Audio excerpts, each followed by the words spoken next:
I'm Paul Penfold, Principal of BCIS. I'd like to tell you about our innovative and very successful ESL program. We introduced this last September, and it's transformed our school by enabling our students to grasp quickly the English language so they can fully participate in our school, in our classes.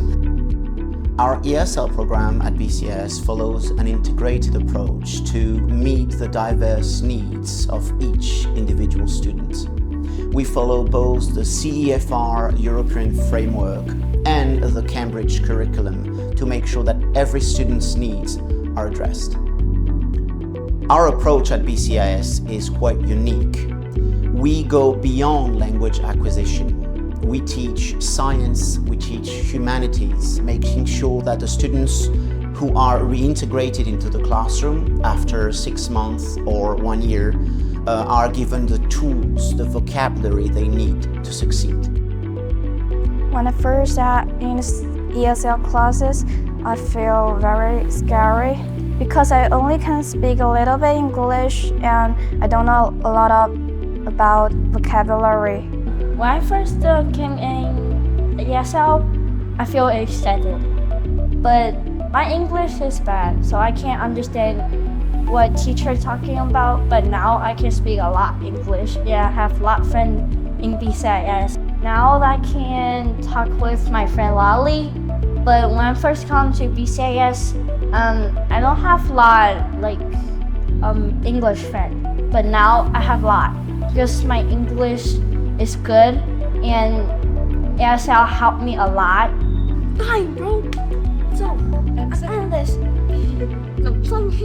When you study education, there's a lot of academic discussion about what is the best way to create ESL programs. Is it fully integrated, fully inclusive learning environment? Is it a segregated learning environment? Is it a partially integrated learning environment? The ESL program at BCIS really, it's an inclusive learning environment, but also partially integrated. So the students that are learning ESL will study English in the ESL classroom, but then they come back to the whole classroom to learn with their friends for the rest of the day. And that just boosts up their progress really quickly. And after a certain amount of time, we're able to bring them directly back into a super inclusive learning environment, an inclusive homeroom where the English is spoken to a really high level. I have 2 students in my class who, at the beginning of my time here, their English level was very low and their confidence was very low. So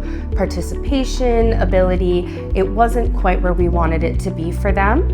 With the smaller class sizes and with the more subject-based, more dynamic learning that goes on in our ESL classrooms, they were able to find things that they were interested in, which helped them be more engaged in class and build their English skills in that way. And they've really taken off on a skill level, which is amazing to see for them.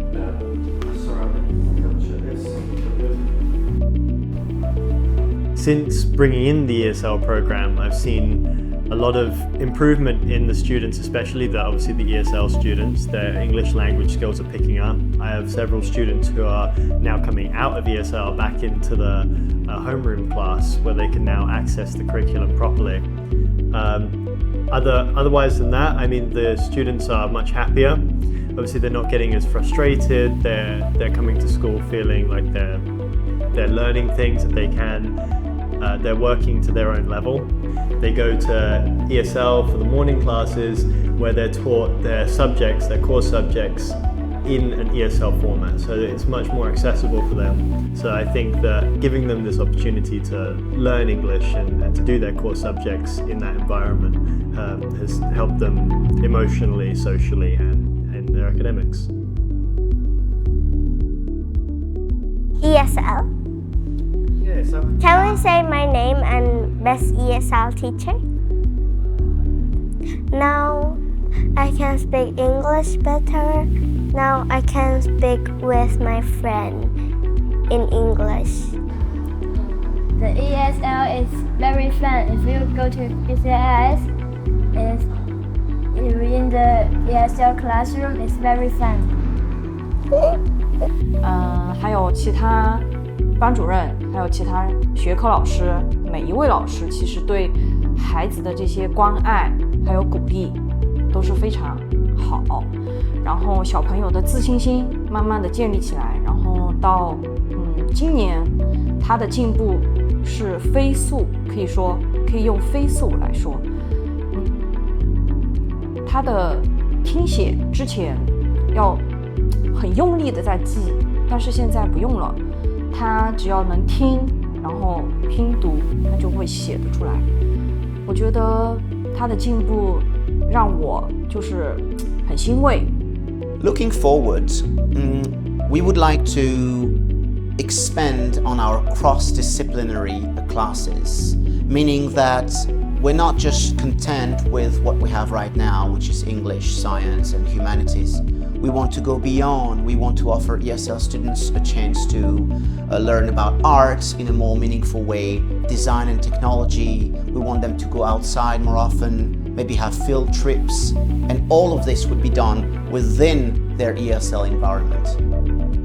I personally have been teaching English for almost 10 years, but I'm also a father, and I want to make sure that my children grow in a world that I would want them to live in, a world that is inclusive of everyone, regardless of their English proficiency. Is that all right? It's good?